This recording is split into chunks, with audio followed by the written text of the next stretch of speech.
Hey everyone! Ready to make some super yummy pasta?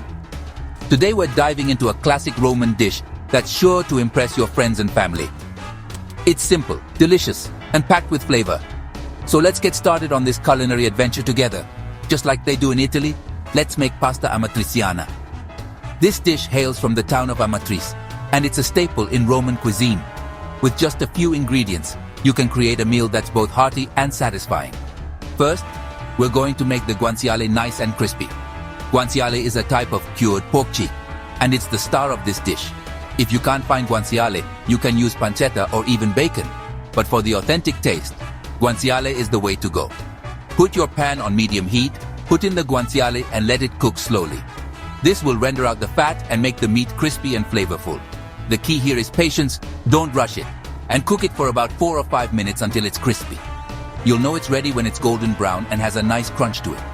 The aroma will be irresistible. Want it a little spicy? Add some chili flakes now.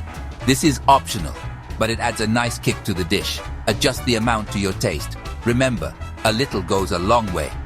Okay, now for the sauce. When the guanciale is crispy, add the crushed tomatoes to the pan. Use good quality canned tomatoes for the best flavor. Stir it up and make sure everything is well combined. And let it simmer for about 10 minutes until it gets thicker. This will allow the flavors to meld together and create a rich, savory sauce. Keep an eye on it and stir occasionally to prevent it from sticking. As the sauce simmers, you'll notice it becoming more concentrated and flavorful. This is exactly what you want. The sauce should be thick enough to coat the pasta, but not too dry. Remember, you don't need to add any salt.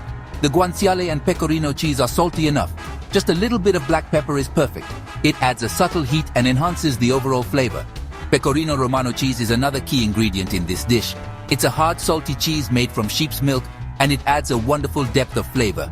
Grate it fresh for the best results. Let's cook the pasta. Boil your pasta in water with salt until it's al dente. That means it's cooked but still a little firm. This texture is perfect for holding onto the sauce. Check the pasta for doneness by tasting it. It should have a slight bite to it, not too soft and not too hard. This is the ideal texture for pasta Amatriciana. Before you drain the pasta, save about half a cup of the pasta water. This starchy water is a secret to making the sauce really good. It helps to bind the sauce to the pasta and adds a silky texture. Pour the reserved pasta water into the sauce and mix it well. This will help to loosen the sauce and make it cling to the pasta perfectly. Now, let's put it all together. Put the drained pasta into the pan with the sauce. Toss it well to ensure every strand of pasta is coated with that delicious sauce. If the sauce is too thick, add a little bit of that pasta water you saved. This will help to achieve the perfect consistency. You want the sauce to be smooth and glossy? Stir in the grated pecorino Romano cheese and mix it all up. The cheese will melt into the sauce, adding a creamy, salty flavor that's simply irresistible. Doesn't it smell great? The combination of the crispy guanciale, rich tomato sauce, and salty pecorino cheese is mouth-watering. You're going to love this dish. Serve it right away, and don't forget to add more pecorino Romano cheese on top. A final sprinkle of cheese adds a nice finishing touch and extra flavor. There you have it, a perfect Roman pasta dish. Enjoy! This pasta Amatriciana is sure to become a favorite in your household. Buon appetito!